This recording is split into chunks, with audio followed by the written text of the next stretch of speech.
First of all, I'm sure you're intrigued by the fact that this chapter is called Logarithmic, Exponential, and Other Transcendental Functions. That in itself should be fairly appealing. It's like a tribute to a fallen comrade. You've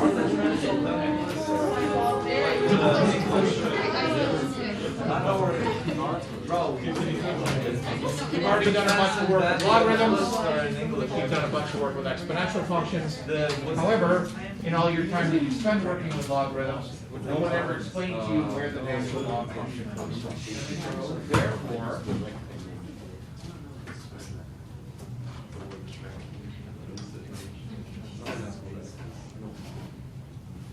I'm sorry, what? That's not what it says. I know, I got it.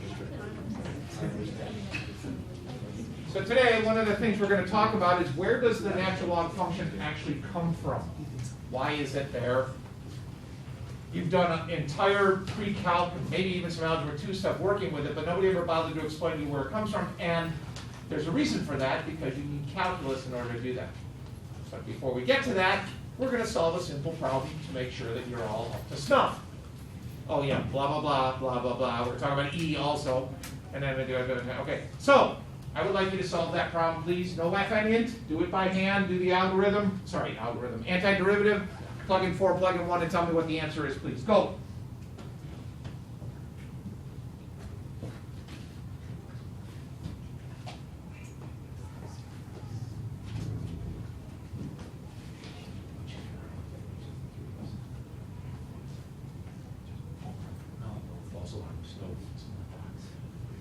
Still looking.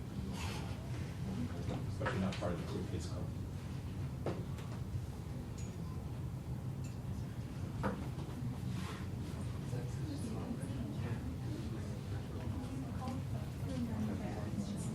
All right, what do we got? You think that has something to do with essential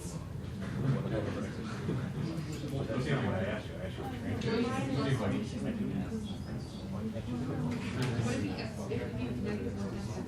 Wait, it doesn't work. Oh no. Sure. What do we got? Nothing. What do you mean nothing? What do we got? You're right. Yeah, X to the 0 is on the Maybe. you got that one wrong.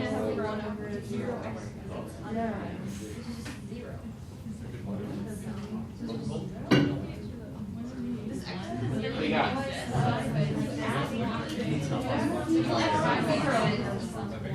All right, what's the problem? So the problem is you can't figure it out?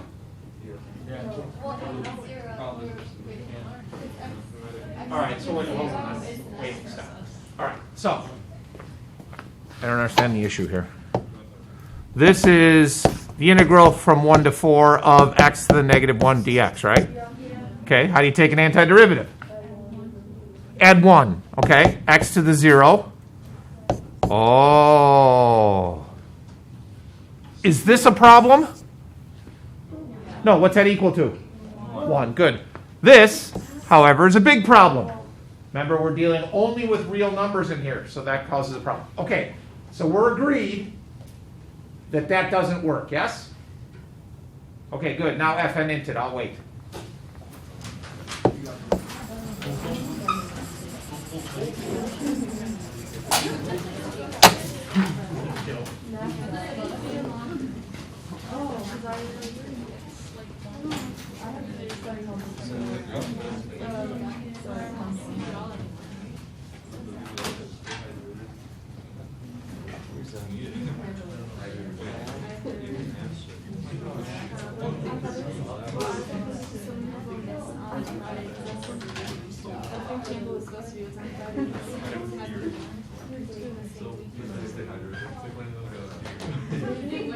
What does FN int tell you?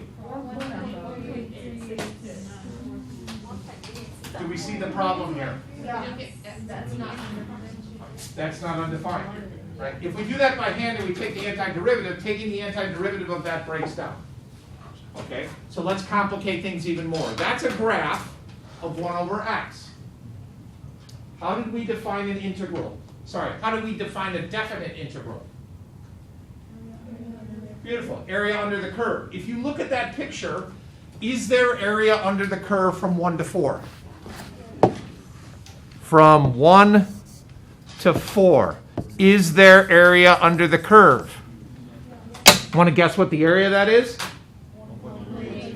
Beautiful. So we're on the same page, right?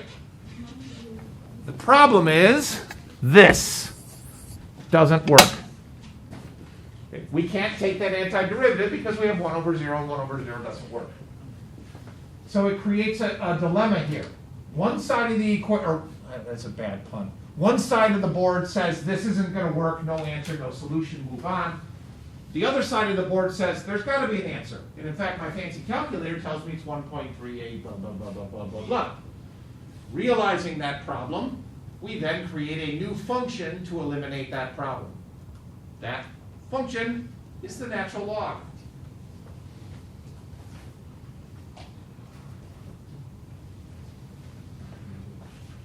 So the natural log of x is defined as the area under the curve of the function 1 over x from 1 to whatever x is. So now with your fancy schmancy calculators, take the natural log of 4. What do you get?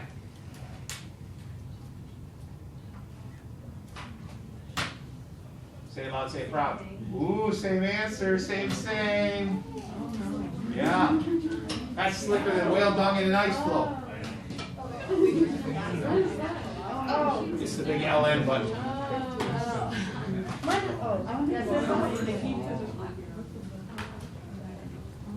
Okay? So in pre-calculus, you did a bunch of work with natural logs without an understanding of what you were doing. You learned a bunch of properties about natural logs and kind of the stuff we did on that log and exponential worksheet. Okay, you know how to split them up, you know how to put them together, you know how to convert to exponential form, but it changes the game a little bit when you understand where that thing comes from. Natural log is defined as a function that gives you an area under the curve 1 over x. Are we good? Excellent. Okay, that's what the natural log function looks like. If you've never seen it before or you don't remember, it is asymptotic to the y-axis. What does that mean? Say it loud, say it proud. Travels along the x-axis but doesn't touch it. Y-axis. Y-axis. Right. Gets closer and closer to the y-axis, but never touches it. Okay, so now on your calculators, take the log of 0.5, natural log of 0.5. You should get a negative number, yes? Good. Take the natural log of -2. Unreal answer, correct. Because look at the graph. There are no negative answers there. The reason that's relevant is if you solve log problems or natural log problems where one of your answers is negative, you have to throw that answer out because you cannot take the log or natural log of a negative number based on the picture. Is there a horizontal asymptote for the log? Natural log. No, just keeps going up and up and up, as it says there. Okay. Domain, oh, it actually doesn't talk about the range, does it? Oh, there it is, yeah, range, negative infinity to infinity. Keeps going down to infinity, keeps getting bigger and bigger and bigger. It's continuous, it's increasing, and it's 1 to 1, and it's concave down. Okay. Which are terms you probably didn't use when you looked at it in pre-calc. It is pre-calc you did this, right? Not algebra 2? Doesn't matter, who cares? We're moving on. I'm going to skip this slide because we did this already. Okay, this is the breaking apart logs, this is putting together logs, moving the exponent out in front logs. The natural log of a quotient is the difference of the natural logs, that kind of fun stuff, right? Okay, board, let's move on. E! Who's got a $20 bill? I'll give it back to you. I just need it for a demonstration. Thank you, Matthew. Okay, so you all know what E is. There's a number associated with E. that if you have the slide showing, you'll see the number already. You can type E into your calculator. In fact, that's not a bad idea. Find the E button on your calculator, please. There's two of them if you're feeling saucy. There's an E button and there's an E raised to X button. So, here's a nerdalicious trick on how to remember the number E. What am I holding in my hand? It is a $20 bill. Who's on the $20 bill? Andrew Jackson. Delaney, do you know what president number he was? I was gonna say 8, but I don't know. He's actually the 7th president. Do you know what year he was elected, anybody? 1828. And he ran for 2 terms. Just let it go, it's fine. 1828. Everybody with me so far? Good. Now we do some origami. You take my clicker.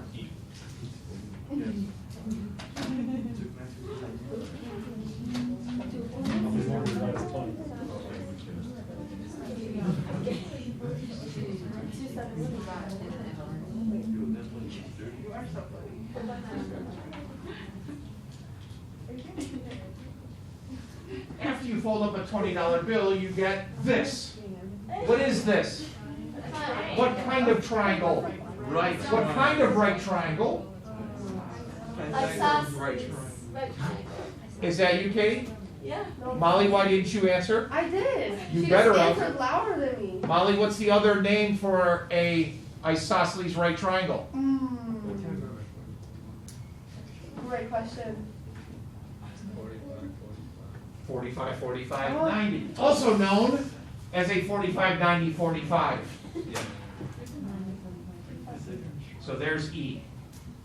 $20 bill, 7th president elected in 1828, re-elected in 1828, let it go. When you fold it up, you get a 45, 90, 45 triangle. If you type E into your calculator, you're only going to get up to, I think, an 8? What do we get up to? Yeah. The 1828. So if you want to impress your friends or just let people know how smart you are, you could fire off all those letters for E. That is not the complete number E. That's just the first 2, 4, 6, 8, 10, 12, 14, 16, 17, 16 digits.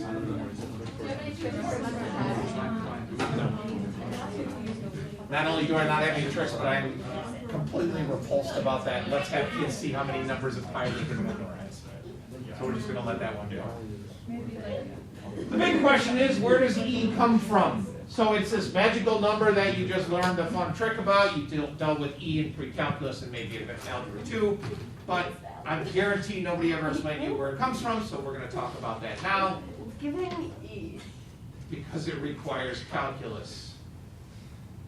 E is defined as the number you get when you set the area under that curve of 1 over x equal to 1. So if you look at the picture there, that pink region has an area of 1. In order to get the area of 1, you have to go out to the number 2.718281828459045. So it's going a little bit backwards than what we did with the log. We defined the log as the area under the curve, and now we're saying E is an x value that gives you that area of 1.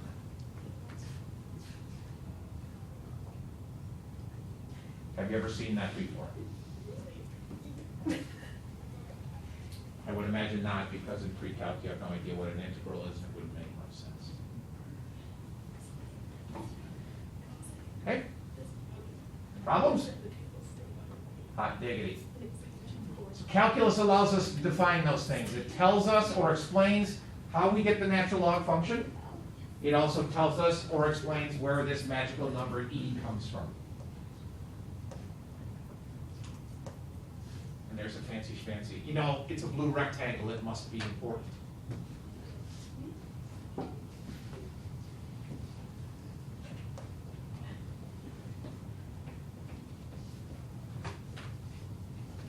All of that is just fluffy information stuff to get us where we really want to go today, and that is taking the derivative of these kind of functions.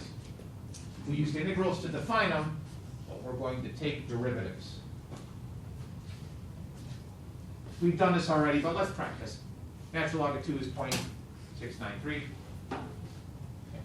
I assume you know where the natural log button is on your calculator versus the log button. I did learn something new today. If you hit the math button, scroll all the way down to the bottom, I think it's listed as A, you can do a log base some other number. I didn't even know that was in there. Yeah. So hit that and you can see like if you knew it was there? Hey, I just learned it. Something new. Oh, wow. Natural log of 32 is 3.466. I don't necessarily care about the answers. What I want to talk about is the progression to the answers. So notice, as the number gets bigger, the answer gets bigger. Why is that happening? Because we define the natural log as the area under the curve. As you go further to the right, the area under that curve of 1 over x is going to continue to get bigger. Are you with me? Okay, then explain that to me. Why is the natural log of 0.1 a negative number? Because that's when the curve crosses the x-axis. It crosses the x-axis at 1. Yeah. So then why is that negative? It's because the area. Beautiful. That works for me. But you didn't seem sure of that answer. I wasn't. Okay. Can we go back to the picture? Where's my picture here? Here we go. Nope, further back. This one. Okay. So when we looked at things like the natural log of 2, the natural log of 2 would be the area under the curve from 1 to 2. If we come all the way out to 32, we've got a big area. However, when we take the natural log of a negative 0.1, that's the wrong graph, this one, we're talking about an area down here which has a negative value. Okay, so we're actually, oh, jeez. Okay, here we go. So this is actually the integral under the, or the area under the curve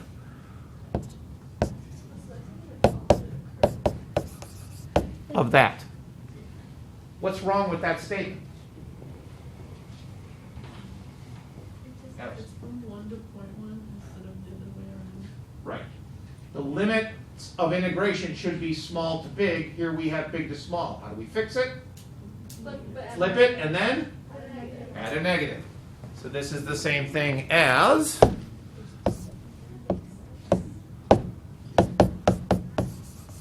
and that's where that negative answer comes from. Okay. So that's equation-wise, that's why you have a negative number.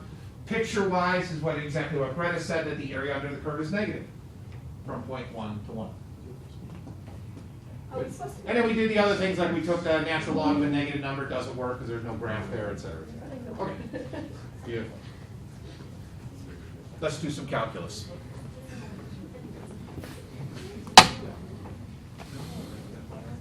Wait, Mr. Reedy, are we supposed to be able to like look at this and know that like that was the range was 0.1 to 1? The reason you would know that that answer is negative, because if you go back to this picture, I get why it's negative, but I don't, like, are we supposed to just know that it's 0.1 to 1? Or 1 to 0.1? Or it would tell us in the, that's. by definition, the natural log is the area under the curve from 1 to that number. Okay. And so when we did the natural log of 1 to 2, from the natural log of 2 is the area under the curve from 1 to 2. Okay. In that weird one with 0.1, you're going from 1, you're going backwards Okay. to negative 1. So you have to flip it, minus sign, blah, blah, blah. Okay, where was I? Derivatives. Okay, so this is going to cause some problems because we're going to be switching back and forth a lot now from derivatives to integrals. So in your brain, you're going to struggle with, wait, am I adding to the exponent or subtracting from the exponent? Do I multiply by the reciprocal of the exponent? Do I, so it'll take some time. Okay, so what if we want to take the derivative of the natural log of x? It's simply 1 over x. So let me talk about 1 first. How did I get there?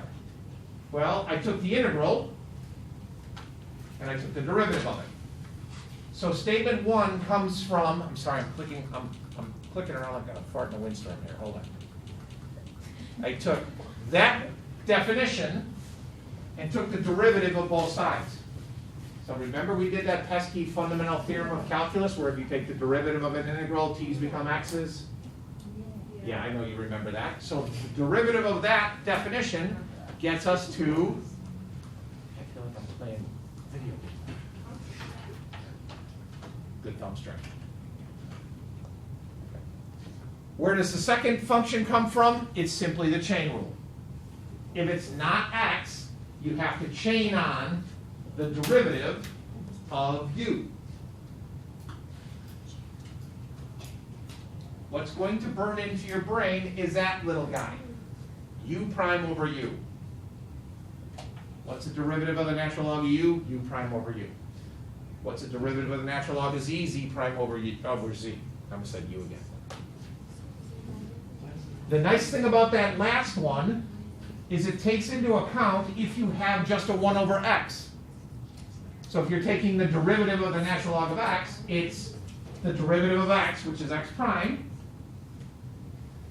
over x. It's going to work itself out in the mix. Okay, so u prime over u.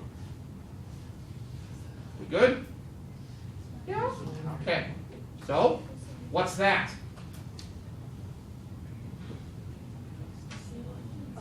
Don't think. U prime over u. 2 over 2x, also known as? 1 over x.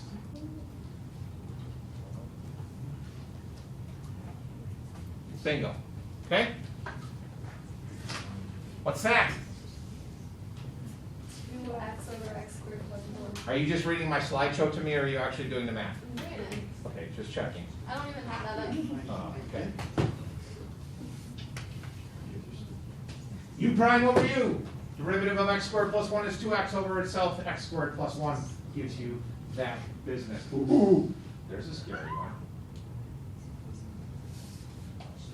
Product rule. It's been a while. First times the derivative of the second plus the second times the derivative of the first. I did it in multiple steps here. You probably wouldn't do this. But it, whoops, easy there. Quick on the trigger finger. Okay. The first times the derivative of the second plus the second times the derivative of the first. The derivative of natural log, u prime over u, 1 over x. The derivative of x, 1. Done. Last but not least, that guy. Chain rule. The derivative of something raised to the third power. Bring the exponent down, reduce it by 1. Chain on the derivative of the thing inside. The derivative of natural log by now, after beating a dead horse, gives you 1 over x. No, those x's do not cancel.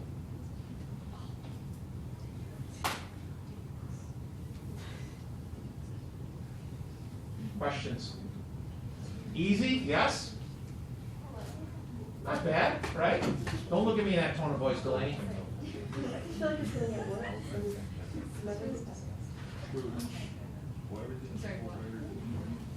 We're going to stop here before your brains melt. On Friday, as it says up there, we're going to learn a new derivative technique. So you thought we were done with derivatives, but I've got one more trick to show you called logarithmic differentiation. It's a little pesky.